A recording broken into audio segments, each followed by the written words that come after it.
passar ao nosso próximo panelista. Eu sou Alessandro Moreira, da UFMG, vice-reitor.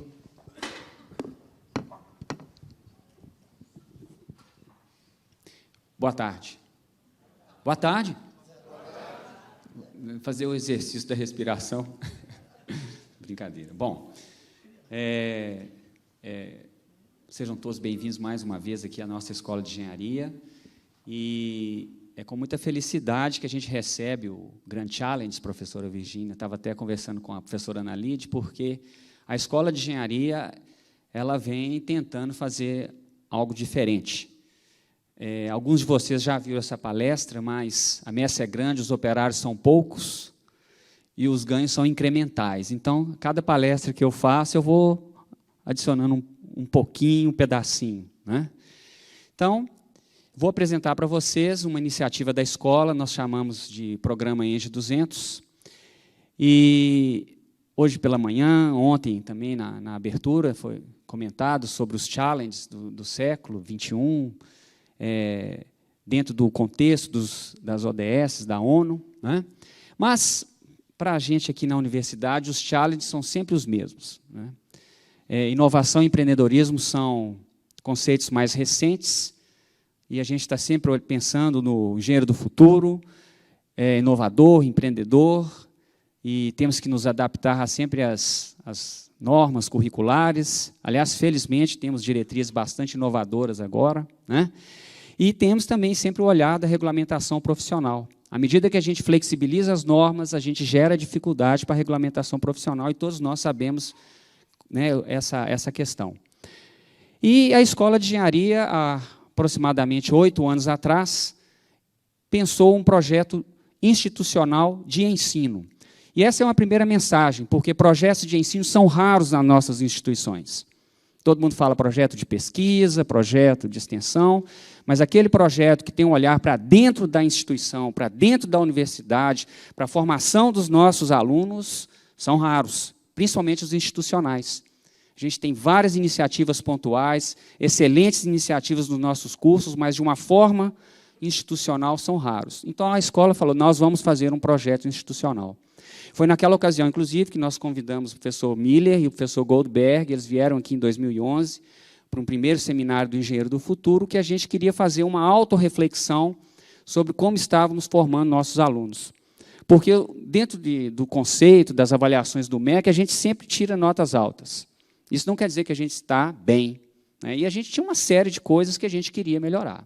Então, vamos pensar na gente mesmo, como que a gente está aqui, né? Então, nasceu o ENGE 200. E, nessa caminhada, o ENGE 200 tem essa visão mesmo, né, de que nós, engenheiros, não somos máquinas, nós não somos feitos de concreto, mas nós somos feitos de carne e osso, temos sentimentos, temos habilidades que precisam ser potencializadas, temos vontades, precisamos ter, né, um conhecimento dos problemas da sociedade, o que nos aflige, né? Então, nós precisamos mudar a nossa forma, né, de graduar aqui esses engenheiros que por aqui passam, pensando sempre, né, nessa questão de que a criatividade precisa ser elevada. Além disso, né, hoje foi comentado pelo professor Miller a questão da viabilidade, né, de ser factível e dos desejos, e a gente até escreve um pouquinho diferente, mas o nosso olhar qual é? Nós não deixaremos de lado toda a parte conteudista, né, da formação técnica, mas a gente precisa cuidar do comportamento e a gente precisa também pensar no contexto que a gente vive. E aí é que é legal a gente ter aqui tanta gente, né, do Brasil inteiro, norte a sul, né? Tem o pessoal da Bahia, tem o pessoal do Ceará, o pessoal do Rio Grande do Sul, e cada escola vive num contexto. Isso também tem que ser pensado na formação, né? Que nós temos, como é que esse engenheiro, né? E aí eu cito o professor Goldberg, que realmente foi um coach para a gente aqui na engenharia, e tem acompanhado todo esse processo, né? Então, a gente tem esse olhar, né? O que a gente quer para esse engenheiro formado na UFMG, né? E ontem eu aprendi esse aí, então já trouxe para vocês. A gente estava na recepção dos calouros, nós tivemos a palestra do professor Yuri Castelfranc, que é o nosso diretor de divulgação científica, e ele colocou, né, essa questão que a UFMG está muito preocupada com isso. E a gente vem criando mecanismos para né, incluir nos nossos currículos a multidisciplinaridade, a interdisciplinaridade, a transdisciplinaridade. Né? Então, à medida que a gente flexibiliza os projetos pedagógicos, a gente abre espaço, né, para esses avanços saindo das nossas caixinhas disciplinares ali. Né? Hoje, por exemplo, a UFMG não pensa mais os currículos como disciplinas, mas como atividades pedagógicas. A disciplina é uma atividade pedagógica, mas você pode ter várias outras. Né? Então, pensando nisso, né, é que a gente fez algumas missões. E aí eu cito novamente aqui o Olin College e cito a Universidade de Illinois. A Universidade de Illinois foi realmente um exemplo para nós, porque a escola de engenharia da Universidade de Illinois é como a escola de engenharia. Em termos de tamanho, número de alunos. Eles têm mais dinheiro que a gente. Essa é uma diferença. Né? Mas eles tinham uma iniciativa lá muito interessante, que é a iFoundry. Então, nós visitamos, e com o Olin College e com o Illinois, nós aprendemos uma coisa. Não há um projeto único. Então, não tem um formato único. Né? Você tem que construir o seu projeto. Então, voltamos à escola. Eu adoro... Opa, passou muita coisa. Ups! Poxa, vocês tiveram um spoiler aí, hein? Ué!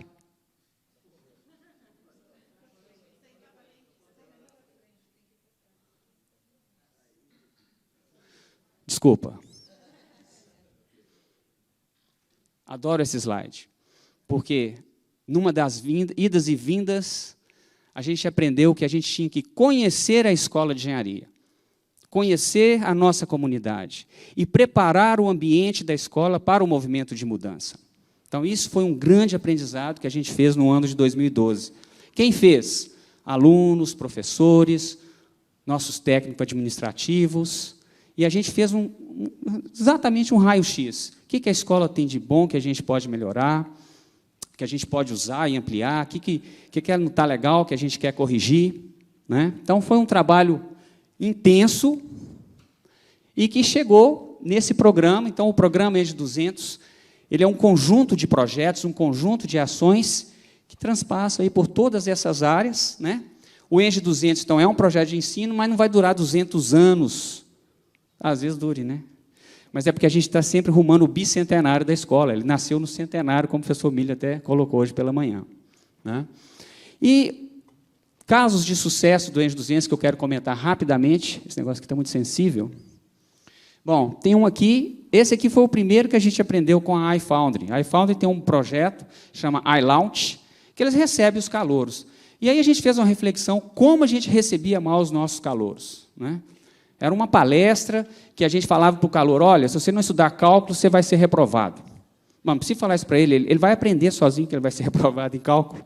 Né? Deixa ele descobrir. Vamos falar coisa boa para ele, vamos falar coisa que motiva. Né? Vamos apresentar a escola para ele, vamos criar conexões entre os calouros, os veteranos, entre os calouros e a comunidade acadêmica. É o Engenharia Recebe. É um evento de 2 semanas, né, que o aluno faz uma convivência com a escola de engenharia. A introdução à engenharia ainda é um projeto em desenvolvimento. Todo curso tem uma introdução à engenharia e a gente criou uma introdução à engenharia unificada. Com qual a ideia? De colocar para o aluno que, antes de qualquer especialidade, ele é engenheiro ou ela é engenheira. Né? E ali a gente está disparando ali o projeto Desafio, que eu acho que tem uma correlação aí já com os Grand Challenges. E o projeto Desafio, quem decide o tema são os próprios alunos do semestre anterior.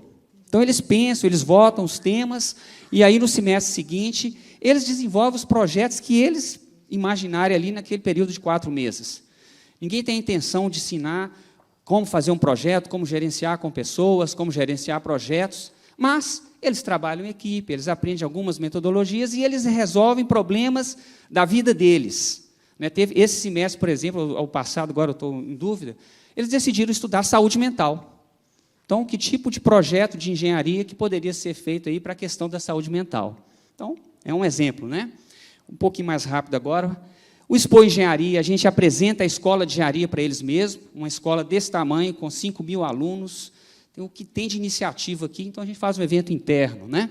A OPEI, hoje é uma disciplina já regular dos cursos aqui de automação, de engenharia elétrica, de várias outras áreas, mas ela nasceu dentro do movimento de empresa júnior. Foram os alunos das empresas juniores que iniciaram essa iniciativa. Ruptura é um evento de empreendedorismo e inovação, né, tipo, mesmo assim, esses eventos de empreendedorismo, de aceleração de grandes projetos. Só que a gente quer fazer isso com o aluno do primeiro período, o projeto que ele quiser fazer, né, com o objetivo de criar uma cultura empreendedora e inovadora. Apoio a projetos da FIENG, os eventos do Engenheiro do Futuro, e, finalmente, aqui, muito importante, que vai conectar com o restante da palestra, a gente criou uma forma de aproveitamento de crédito. Porque o aluno faz um tanto de coisa bacana, mas não vale crédito. Então, por que eu vou mexer com isso? Né? Então, isso é importante. Para dar uma ideia para vocês, né, a importância que foi esse movimento, que isso aqui é um quadro, temos aqui os cursos e as várias iniciativas estudantis que a Escola de Engenharia tem, passando por empresas juniores, movimento estudantil, né, trabalha as questões políticas da universidade, equipes de competição, projetos sociais, que são os nossos projetos de extensão, e o evento Ruptura. Então, esse aqui são as várias coisas que os nossos alunos estão fazendo hoje. E aí tem uma marca do ENGE 200, porque o ENGE 200, eu tenho a maior satisfação de dizer, é um projeto liderado por alunos. Eu fico atrapalhando a vida deles, né? Liderado pelos alunos, desenvolvido para os alunos, né? Mas a gente precisa avançar em algumas questões. Então, eu coloquei isso aqui mais para provocar a gente mesmo, porque isso aqui mostra o percentual de carga horária, de créditos, dos nossos projetos pedagógicos aqui da engenharia. A gente ainda precisa avançar. Observe que o azul aqui são atividades obrigatórias. Então, aquele tanto de coisa legal, como é que vai entrar aqui? Nós precisamos flexibilizar. Nós precisamos criar espaço para o protagonismo estudantil. Então, essa é uma mensagem interna, mas que vale para todo mundo que está aqui dentro. Certo? Então, a gente precisa, essa é uma mudança a ser feita. E, né? Ai, gente, desculpa. Bom, essa é uma mudança a ser feita. E um outro ponto importante é que o programa ENGE 200 ele é um projeto. Então, ele está fundamentado nas pessoas. Então, nós pensamos o seguinte, a gente precisa tornar esse projeto com ações mais perenes, né? Inclusive para apoiar todos os nossos colegiados que já fazem coisas muito legais, né, nessa inovação na engenharia. É um grande passo para a criação de um centro, né, de educação em engenharia. Então, nós criamos o CRIE. O CRIE é o Centro de Referência de Inovação para a Educação em Engenharia. Tivemos apoio de uma empresa aqui, que está no nosso parque tecnológico, que é o IABT, e criamos, então, esse centro, né, que vai exatamente pensar e colocar em prática esses grandes challenges, e aqueles que a comunidade da Escola de Engenharia pensar. Né? Inovação, empreendedorismo, dar apoio, fazer pesquisa. Então, o CRIE, gente, para quem conhece o sistema federal, é um órgão complementar da Escola de Engenharia. É um órgão vinculado à congregação da escola, que tem autonomia. Né? O CRIE, né, tenta fazer essa conexão, universidade, sociedade, setor produtivo, indústria, né, de forma que a tornar a vida do estudante de engenharia, né, mais feliz, joyful, né, as questões sociais, um olhar para a sociedade, né, e essa questão da indústria, que foi até colocada aqui recente, né, pelo Prata e pelo professor Maurício Guedes. Aliás, o senhor falou que não é professor, mas eu já me sou de professor mesmo. Né? Como que a gente conecta com a indústria? Então, o CRIE, né, ele vai ter uma ideia, né, esses são os nossos desafios, vou puxar um pouco mais rápido, mas realização de bootcamps. 2 minutos? Vou terminar. Um centro de empreendedorismo, interdisciplinar, enfim. E essa é a estrutura do CRIE. Né? Então, nós temos aqui um olhar para as questões de metodologia de ensino, um olhar para a formação de engenharia, um olhar para as conexões, né? E quem vai trabalhar os projetos é a comunidade acadêmica, é o próprio programa ENGE 200, que vai ser ali o motorzinho base desse negócio aqui. E nós vamos ter um conselho, aí é que é interessante, aqui vai ter a participação do setor produtivo. Então, quem vai definir as políticas do CRIE é esse conselho, e vai ter essa visão externa. A gente está trazendo gente de fora para pensar um pouco o que a engenharia quer fazer, né? Com participação ativa de professores, alunos da escola e de professores da universidade. Esse é um slide muito importante, que é uma outra mensagem, que a gente foi muito feliz de um ano para cá. A própria UFMG está repensando a sua forma de estruturar os seus projetos pedagógicos. A gente quer sair daquela ideia de uma sopa, de uma cadeia de atividades, de disciplinas, mas pensar em estruturas formativas, né? Então, aqui a gente vai ter, né, a parte específica, que vai definir o major, né, a parte principal da formação, mas a gente quer abrir espaço para um relacionamento com a atividade de pós-graduação, a possibilidade de criação das formações complementares e as formações transversais, como a Sandra falou ontem, nossa reitora, né, e bem como atividades livres, atividade de formação, enfim, a gente vai, e todo curso vai ter que se estruturar dessa forma. Ele vai ter que repensar o seu projeto pedagógico. Então, eu acho que a gente está uma grande felicidade de alinhamento, né? A engenharia está tentando puxar um trabalho, a UFMG quer fazer, e agora a gente tem aqui a oportunidade dos grandes challenges, né? Bom, é isso aí que eu queria falar, e muito obrigado. Muito obrigado, Alessandro.